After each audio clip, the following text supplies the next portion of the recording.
Hey everybody, welcome back to my channel. My name is Robert. I'm here today to do a quick Friday Reads update. It's not been a particularly good week for reading or otherwise. I only finished one book this week. I made the decision late last week to try to go back to reading one book at a time instead of reading on the dark side, as some of my BookTube friends have called it, reading multiple books at a time. And I ran into a kind of a roadblock with the book I was reading, and now I see another one of the benefits of reading on the dark side. I spent 3.5, almost 4 days slogging through Zadie Smith's debut novel, White Teeth. It's a book I've read before, many years ago, but I didn't remember anything about it, so it was all but new to me. And I'm reading it for an online book club, and I needed to read it by the end of the month. And at times, Zadie Smith can be really humorous. In the beginning, she's talking about two characters who have become lifelong friends since their time in World War II, and that is Archie and Samad. And their sarcasm and their humor is just, it's spot on brilliant. The dialogue in Zadie Smith's books is wonderful, and I absolutely think it's just terrific. But she goes on these long, pointless, well, she wouldn't think they're pointless, but I think they're pointless, these digressions that just make the rest of the book a slog. There's a scene, for example, and it's not even an important scene, but there's a scene at the school where Archie's daughter and one of Samad's sons, he has twin sons, and one has been sent back to India, or actually Bangladesh, and the other one is in school. And 3 kids together, they get caught up in this school drug sweep. And so there's a scene in the headmaster's office, and he's this kind of stereotypical caricature of a liberal schoolmaster who doesn't really want to punish anybody for anything. And he's talking to them, and of course they're not taking it very seriously. But then Zadie Smith stops the story to give a 3 or 4 page long digression on the history of this particular school, which is really not that important.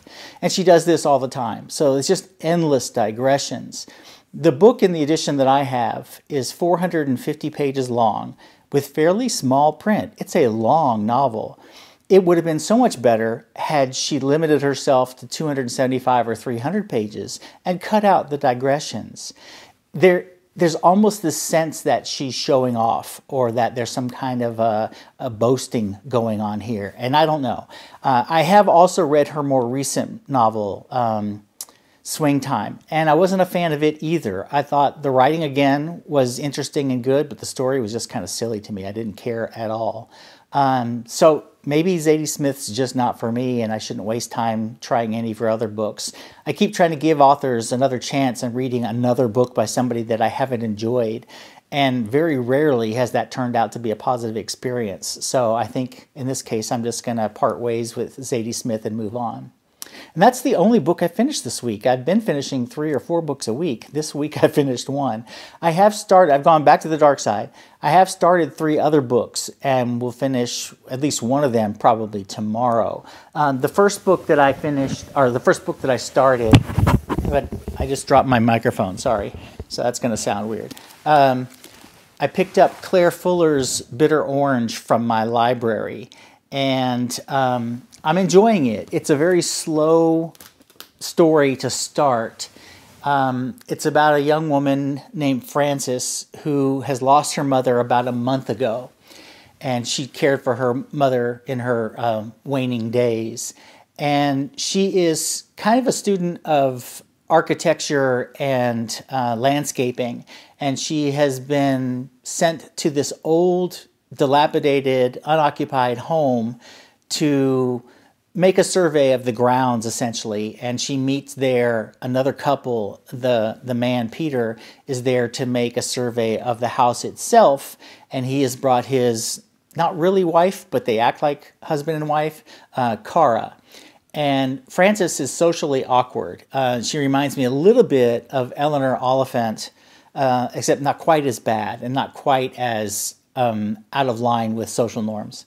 but she's very uncomfortable trying to make friends, and Peter and Kara kind of draw her into their circle. And as the summer progresses, she starts to get hints of things that are weird and don't make sense between Peter and Kara. And that's kind of the point where I am right now, where their happy marriage doesn't seem so happy after all. And so we're finding out some things about the two of them.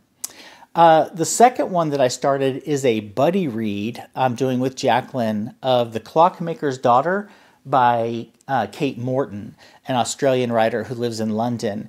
And this one is pretty good. I'm enjoying it. We're about halfway through with it. It's another one of those historical novels that's a dual narrative, partly set in contemporary times, partly set a century or so ago.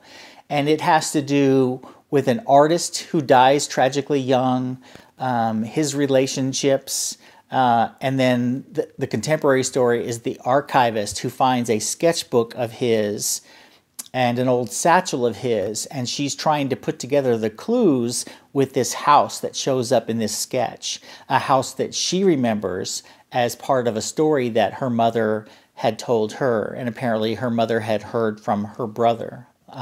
So it's a little bit complicated, and that's been one of the things that slowed me down a little bit. There's so many storylines being introduced even now that I'm halfway through that I'm still not sure where everything's going.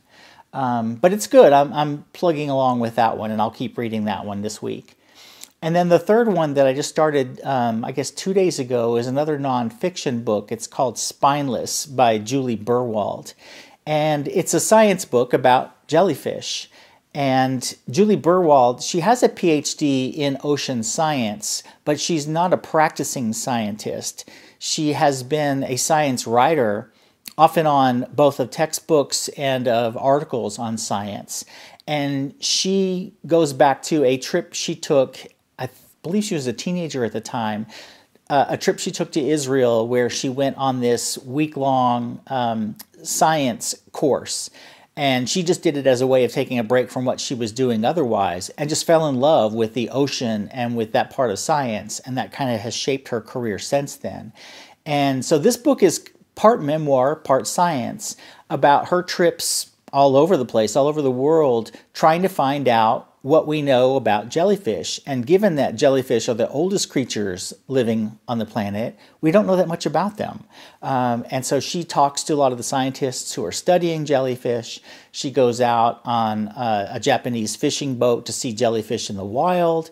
And she's just pursuing knowledge about jellyfish, and also making sense of her own career path and life. She lives in Austin, Texas, so she's landlocked, but they make a lot of trips to the coast and around the world so she can visit various scientists and talk about their work. And it's pretty good. I'm about maybe a third of the way through, maybe a little bit more than a third of the way through. So there you have it. Not much to report on this week. I finished one. I started 3 others. I think I'm going to go back to reading on the dark side. And I think my sweet spot is 3 books at a time. I can usually finish all 3 in the course of a week. But if one of them is lagging, I'm not spending as much time with it on any one given day, and it doesn't have as much of an opportunity to throw me into a reading slump as when I'm reading one book that I really am not liking, like White Teeth. And it just dragged on for 4 days when it really shouldn't have. So I think that's what my plan is going to be for the future. I haven't really sat down to make any goals or anything for 2019 yet, so I'll probably talk about them in a future video. But I may actually try to scale back on my reading a little bit in 2019, because in all likelihood I'm using reading and making my Goodreads goal of 100 books, which I've made already this year, an excuse not to write. And so I'm not spending the time on the research and the planning for the novel I want to write. And I keep justifying it by saying, well, I've got all this reading I need to do, when it's not really true. I'm giving myself that reading as an excuse not to write. So my goal, and it's a short-term one, is by the end of the year, by the end of 2018, to have everything unpacked in my new house, which shouldn't be too hard. A couple boxes a day will get me there. And set up kind of a schedule for myself of when I'm going to read, when I'm going to write, when I'm going to get exercise. I haven't been out of the house in over a week, and I have a combination of cabin fever right now and total apathy where I don't want to get out of the house. I'm in full-on hermit mode. In fact, I had to read a passage out loud before I filmed this video because my voice was so gone from lack of use that I couldn't get the words out. So I need to do something about that, because I know that when I get involved in a long project like writing a book, it's very easy for me to become a hermit and just never leave the house. I mean, literally in the last 2 weeks, the only 2 times I've left the house is 1 to go to the grocery store and 2 to walk 100 yards to my mailbox. That's it. I'm not sure that's really all that healthy, but we'll see. Anyway, those are my short-term goals: to get ready to go on January of 2019 on a new schedule with new plans, and try to be a little bit more varied in my daily routines instead of doing nothing but reading. Lately it's been reading and napping, which is probably not healthy either. All right, sorry for the downer. It hasn't been a great week. I'll talk to you again sometime next week. I'm not sure when or if I'll do another video before next Friday, but I may. We'll see.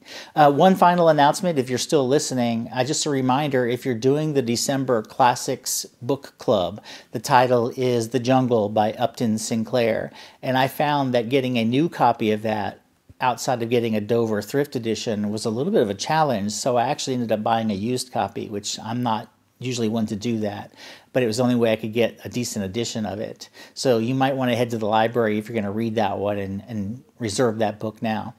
All right, everybody, have a good weekend, and I'll talk to you again soon. Bye.